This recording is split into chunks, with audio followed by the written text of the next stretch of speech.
sinarnya menembus kabut.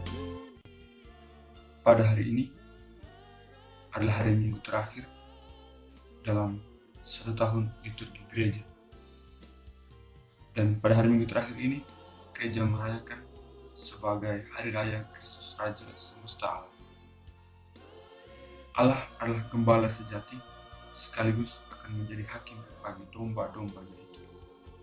Dia sudah mencurahkan segala kasih dan perhatiannya kepada umat yang dikasihi, sebagaimana ada dalam bacaan pertama dari Nubuat Yesaya. Tuhan berjanji akan memperhatikan domba-dombanya satu persatu sesuai dengan keadaan. Bahkan mereka yang tersingkir atau terluka akan mendapat perhatian lebih besar. Untuk itu akan tampil seorang gembala yang menggembalakan dengan penuh kasih dan keadilan.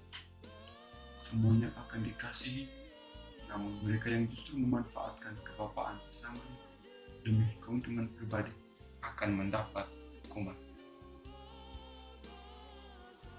Sang Raja tampil sebagai seorang gembala.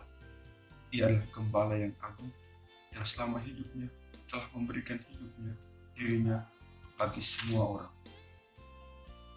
Ia memerdekakan kita dari segala kekuasaan yang telah menindas dan menyeret kita ke alam maut dengan wafat dan kebangkitannya. Selanjutnya, sebagai penguasa kekal, Kristus akan mengumpulkan semua yang telah percaya kepadanya ke dalam kerajaan Bapanya. Tuhan Sang Gembala selalu mengundang kita untuk datang kepadanya, Gembala yang sejati itu. Kepada yang tersesat dipanggil untuk datang kepadanya. Mereka yang menderita diundang untuk mendapatkan penghiburan.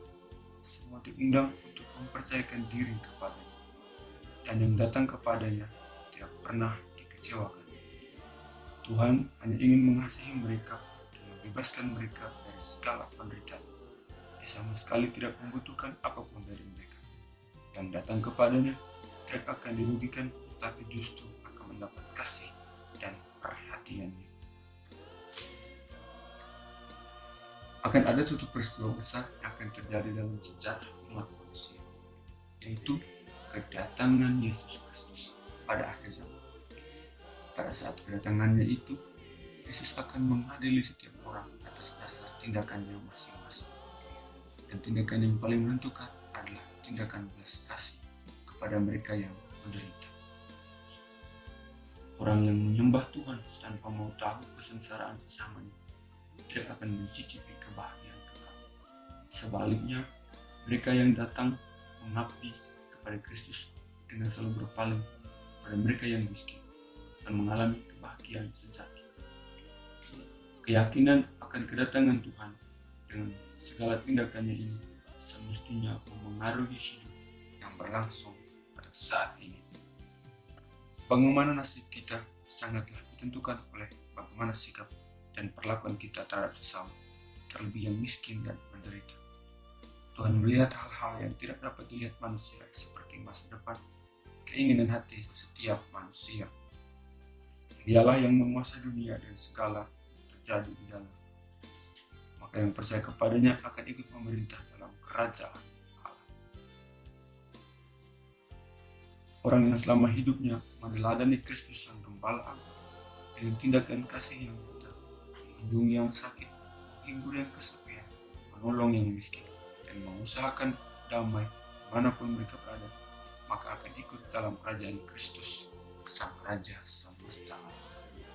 Aku berkata kepadamu, sesungguhnya segala sesuatu yang tidak kamu lakukan untuk salah seorang dari saudaraku yang paling hina ini, kamu tidak melakukannya juga untuk aku.